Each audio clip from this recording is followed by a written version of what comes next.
আবগারি দুর্নীতি মামলায় আম আদমি পার্টিকে প্রতিষ্ঠান বলে দাগিয়েছিল এনফোর্সমেন্ট ডিরেক্টরেট। আর এই দুর্নীতিতে ইডি ঘোষিত প্রতিষ্ঠানের মাথা হিসেবে অরবিন্দ কেজরিওয়ালকে কিংপিন দাবি কেন্দ্রীয় এজেন্সির। এ যাবৎকাল আদালতে ইডির আইনজীবীর সওয়াল, একটি প্রতিষ্ঠানে যেমন ডিরেক্টর ম্যানেজার থাকেন, আপের পদাধিকারীরা সেভাবে দুর্নীতি করেছেন। এবার শুধু এহেন অভিযোগ তোলা নয়, আবগারি দুর্নীতি মামলায় অরবিন্দ কেজরিওয়াল সহ তার দল আপের নাম চার্জশিটে জুড়ল এনফোর্সমেন্ট ডিরেক্টরেট। দেশের প্রথম স্বীকৃত রাজনৈতিক দল হিসেবে দুর্নীতি মামলায় অভিযুক্ত আপ। এই মামলায় ৮ নম্বর চার্জশিট শুক্রবার রোজ এভিনিউ আদালতে জমা দেয় ইডি।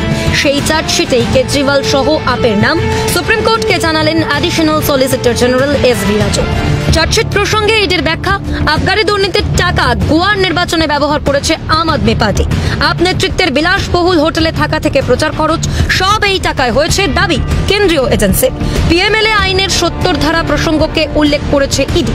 এই ধারায় অর্থ ৯/৬ দায় কোন প্রতিষ্ঠান সার্বিকভাবে অভিযুক্ত করা হয়। ইডি এই মামলায় অভিযুক্ত হিসেবে দেখিয়েছে অরবিন্দ কেজরিওয়াল, মনীষ সিসোদিয়া সহ গোটা দলকে।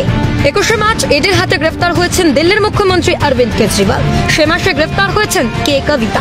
ইডির সূত্রে খবর, কে কবিতার সূত্রে গ্রেফতার অরবিন্দ কেজরিওয়াল। যদিও গ্রেফতারের আগে অন্তত ৬বার কেজরিওয়ালকে তলব করলেও হাজিরা দেননি দিল্লির মুখ্যমন্ত্রী। বারংবার রক্ষা কবচ চেয়ে আদালতে দরবার করেন আপ প্রধান।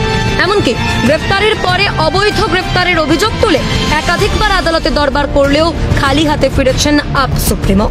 ১০ই মে ২১ দিনের জন্য তাকে অন্তর্বর্তী জামিন দিয়েছে সুপ্রিম কোর্ট। ২রা জুন তাকে তিহার জেল কর্তৃপক্ষের কাছে আত্মসমর্পণ করতে হবে।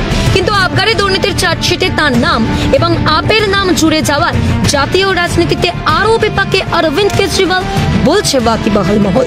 দুর্নীতির বিরুদ্ধে লড়াই ঘোষণা করে যার রাজনৈতিক উত্থান, সেই ব্যক্তিই এখন দুর্নীতির দায় অভিযুক্ত। এভাবেই সুর চড়াচ্ছে বিজেপি সহ অন্যান্য আপ বিরোধী দলগুলো। ইন্দ্রাণী দাশগুপ্তের রিপোর্ট, ক্যালকাটা নিউজ।